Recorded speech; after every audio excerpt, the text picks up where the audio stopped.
ತುಪ್ಪ ಹಾಕ್ಕೊಂಡು ಬಾರಿಸ್ತಾ ಇರೋದೆ. ಹಾಯ್, ನಮಸ್ಕಾರ ಕರ್ನಾಟಕ. ಎಲ್ಲರೂ ಚೆನ್ನಾಗಿದ್ದೀರಾ ಅಂತ ಅಂದ್ಕೊಂಡಿದ್ದೀನಿ. ಇವತ್ತೊಂದು ನಾನು ಹಸಿ ಅವರೆಕಾಳು ಉಸ್ಲಿ ಮಾಡೋಣ ಮಂಡ್ಯ ಸ್ಟೈಲ್ ಅಂತ ಅಂದ್ಕೊಂಡಿದ್ದೀನಿ. ಅದಕ್ಕೆ ಬೇಕಾಗಿರೋದು 1 ಕಪ್ಪು ಅವರೆಕಾಳು, 1 ಕಪ್ಪು ನಾನು ಅಣಬೆ ತಗೊಂಡಿದ್ದೀನಿ, ಸ್ವಲ್ಪ ಈರುಳ್ಳಿ, ಸ್ವಲ್ಪ ಕಾಯಿ, 4 ಒಣಮೆಣಸಿಕಾಯಿ, ಸ್ವಲ್ಪ ಗೋಡಂಬಿ, 1 ಟೊಮೊಟೊ ಹಣ್ಣು, ಸ್ವಲ್ಪ ಹುಚ್ಚೆಳ್ಳು, ಸ್ವಲ್ಪ ಬೆಳ್ಳುಳ್ಳಿ.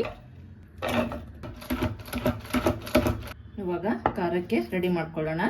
ಸ್ವಲ್ಪ ಕಾಯಿ, ಸ್ವಲ್ಪ ಬೆಳ್ಳುಳ್ಳಿ, ಸ್ವಲ್ಪ ಗೋಡಂಬಿ, 5 ಒಣಮೆಣಸಿಕಾಯಿ, ಸ್ವಲ್ಪ ಹುಚ್ಚೆಳ್ಳು. ನೀರು ಹಾಕ್ಕೊತಾ ಇದ್ದೀನಿ, ಉಟ್ಕೊಬರೋಣ. ರುಬ್ಬಿಟ್ಕೊಂಡಾಗಿದೆ. ಸ್ವಲ್ಪ ಎಣ್ಣೆ ಹಾಕ್ಕೊತಾ ಇದ್ದೀನಿ. ಇದಕ್ಕೆ ಸ್ವಲ್ಪ ಎಣ್ಣೆ ಜಾಸ್ತಿನೇ ಇರಬೇಕು. ಸ್ವಲ್ಪ ಸಾಸಿವೆ ಹಾಕ್ಕೊತಾ ಇದ್ದೀನಿ, 1 ಬೆಳಗ್ಗೆ ಮೆಣಸಿಕಾಯಿ, ಸ್ವಲ್ಪ ಕರ್ಬೇವಿನ ಸೊಪ್ಪು, ನಾನು ಸಣ್ಣದಾಗಿ ಹಚ್ಚಿಟ್ಕೊಂಡಿರೋದು ಈರುಳ್ಳಿ, ಇಲ್ಲಿ ನಾನು ಸಣ್ಣದಾಗಿ ಹಚ್ಚಿಟ್ಕೊಂಡಿರೋದು 1 ಟೊಮೊಟೊ, ಸ್ವಲ್ಪ ಚಿಲ್ಲಿ ಪೌಡರು, ಖಾರಕ್ಕೆ ಎಷ್ಟು ಬೇಕು ಅಷ್ಟು ಹಾಕೊಳ್ಳಿ, ಸ್ವಲ್ಪ ಧನಿಯಾ ಪುಡಿ, ಸ್ವಲ್ಪ ಅರಿಶಿನ, ರುಚಿಗೆ ತಕ್ಕಷ್ಟು ಉಪ್ಪು, ಸ್ವಲ್ಪ ಹಿಂಗೆ ಹಾಕ್ಕೊತಾ ಇದ್ದೀನಿ. ಇವಾಗ ಸ್ವಲ್ಪ ನೀಟಾಗಿ ಮಿಕ್ಸ್ ಮಾಡ್ಕೊಳ್ಳೋಣ. ಇಲ್ಲಿ ನಾನು 1 ಕಪ್ಪು ಅವರೆಕಾಳು ತಗೊಂಡಿದ್ದೀನಿ. ಇಲ್ಲಿ ನಾನು 1 ಕಪ್ಪು ಅಣಬೆ ತಗೊಂಡಿದ್ದೀನಿ.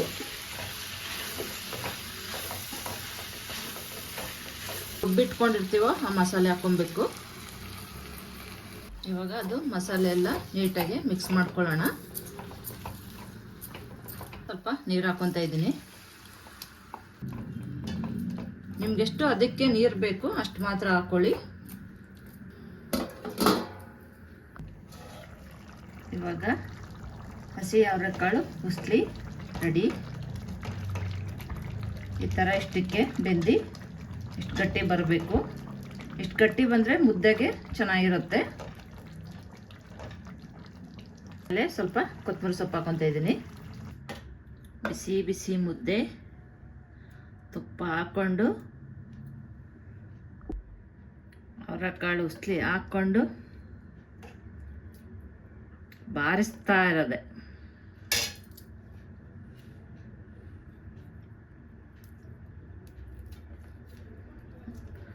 ಬಿಸಿ ಬಿಸಿ ಮುದ್ದೆ ಅವರೆಕಾಳು ಉಸ್ಲಿ ಮಾಡ್ಕೊಂಡು ತಿಂತಾ ಇದ್ರೆ ಹೆಂಗಿರುತ್ತೆ ಗೊತ್ತಾ? ಸೂಪರಾಗಿ ಬಂದೈತಿ. ಅಡುಗೆ ನಿಮ್ಗೆ ಇಷ್ಟ ಆಗಿದ್ರೆ ಶೇರ್ ಮಾಡಿ, ಕಮೆಂಟ್ ಮಾಡಿ, ಸಬ್ಸ್ಕ್ರೈಬ್ ಮಾಡಿ.